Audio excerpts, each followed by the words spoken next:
السلام عليكم ورحمة الله وبركاته. اللهم صل وسلم على سيدنا محمد وعلى آله وصحبه أجمعين. طبعا وحشني كتير الفيديو اللي فات، أحبكم جدا جدا يا أحلى أخوات في الدنيا، وجمعة مباركة عليكم.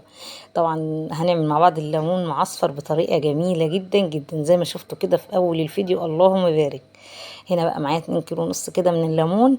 طبعا الليمون ده موسمه وما شاء الله، يعني متوفر في كل حتة، وفي ب10 وفي كيلو وربع ب10 وكيلو ونص. انا بصراحة جايبة كيلو ونص ب10 وجايبة كيلو ب10، يعني جايبة من ده ومن ده. طبعا احنا عملنا الزيتون مع بعض بطريقة جميلة جدا، وكنت جايبة الليمون مع الزيتون بصراحة بقاله فترة، بس والله يعني اتأخرت شوية، معلش في نزول الفيديو، بس الحمد لله.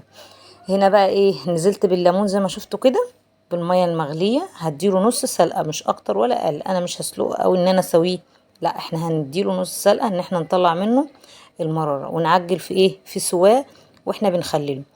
الليمون بصراحة احنا بنعشقه، يعني على حسب بقى الكمية اللي انت عايزة تخليها، ممكن تجيبي اكتر تجيبي اقل على حسب الكمية.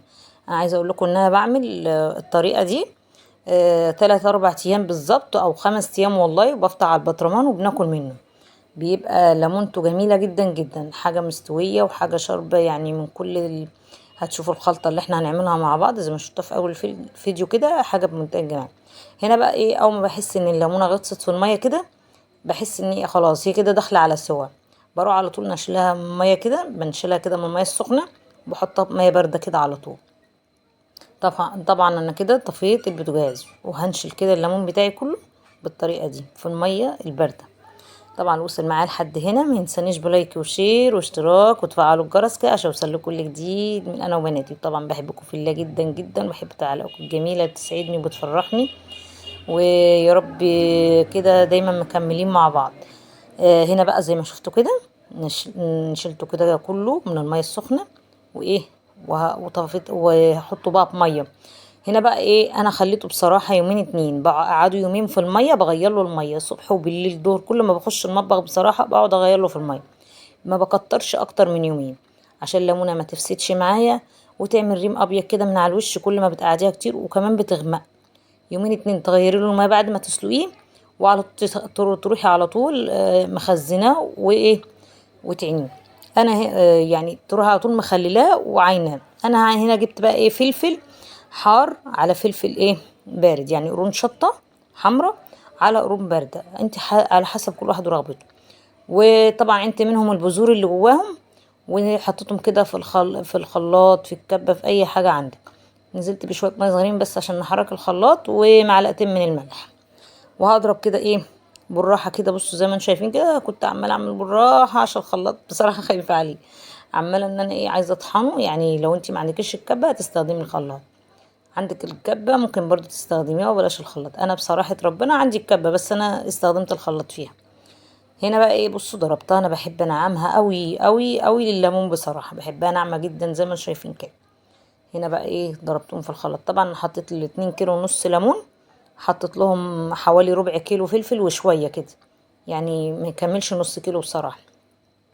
ده بقى العصفر على حسب يعني زي ما انت عايزه تجيبي ب5 ب10، زي ما انت عايزه تجيبي. العصفر بصراحه جميل جدا في الليمون، بيديله ريحه وبيديله لون وبيديله طعم كل حاجه. طبعا بحط كده، حطيت حوالي كده معلقتين من حبه البركه برضو. ربنا يبارك في كل حاجة يا رب، نعملها ويحسن ما بين ايديكم يا رب. والملح طبعا بنظبط ملحنا جدا، انا قلت ان كتير المخلات بتحب الملح مظبوط فيها، لكن الزيتون بيختلف شوية عن الليمون، ممكن تزودي له الملح مش هيفسد، لكن الليمون يعني عايز ملحه مظبوط بصراحة. وحطيت شوية من الزيت كده، عايزه اقول لكم بقى الزيت بيخلي الليمونه ما شاء الله كده، يعني الليمونه بتجري ورا اختها كده ما شاء الله. وحطيت بقى شويه من الميه حلوين كده اهو بالشكل ده، وقلبت كل الكلام الحلو ده كده مع، عايزه اقول لكم الخلطه دي جميله جميله جدا جدا. هنشيل بقى الليمون، بصوا ميته نضيفه ازاي، لان احنا ما قعدناهوش كتير كتير زي ما قلت، بعد ما بسلقه بعديها بيومين على طول بنخلله، بس انا بسلقه بطلع منه الميه المره كلها، المراره كلها بتطلع، ما بنغير له الميه كذا مره بايه، يعني المراره بتروح منه بمعنى اصح.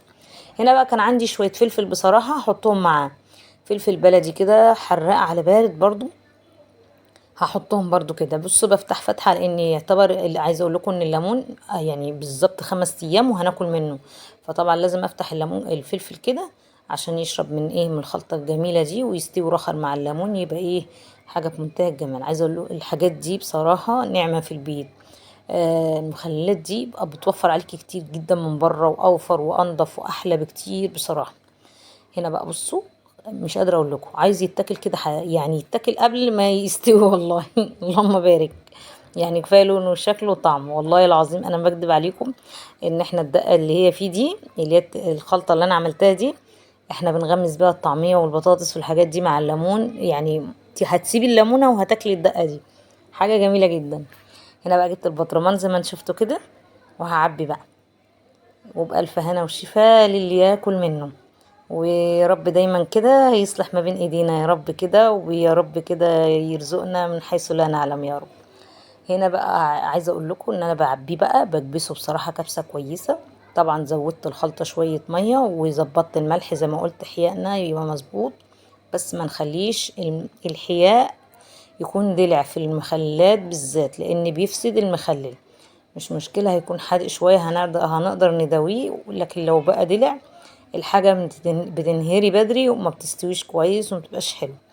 هنا بقى بصوا كام ليمونه من اللي احنا ايه مخلينهم وعاملين منهم، عيناهم منهم كده وعصرتهم، وايه بغطي بيهم البطرمان بتاعي. بصوا يعني انا بقطع الليمونه نصين وبعصر اللي فيها، بنزل اللي فيها كده بقلب الليمون، وبغطي بيها الليمون زي ما شفتوا كده، القشر بتاعها بقى في البيه البطرمان خالص كده بالشكل ده، علشان ولا يعمل حاجه من على الوش، ولا يعمل عفونه ولا ريم ولا اي حاجه. وشويه الزيت دول ماده حافظه ليه، هيخليه كده يعني تفتحي البطرمان اكنك لسه مخللاه.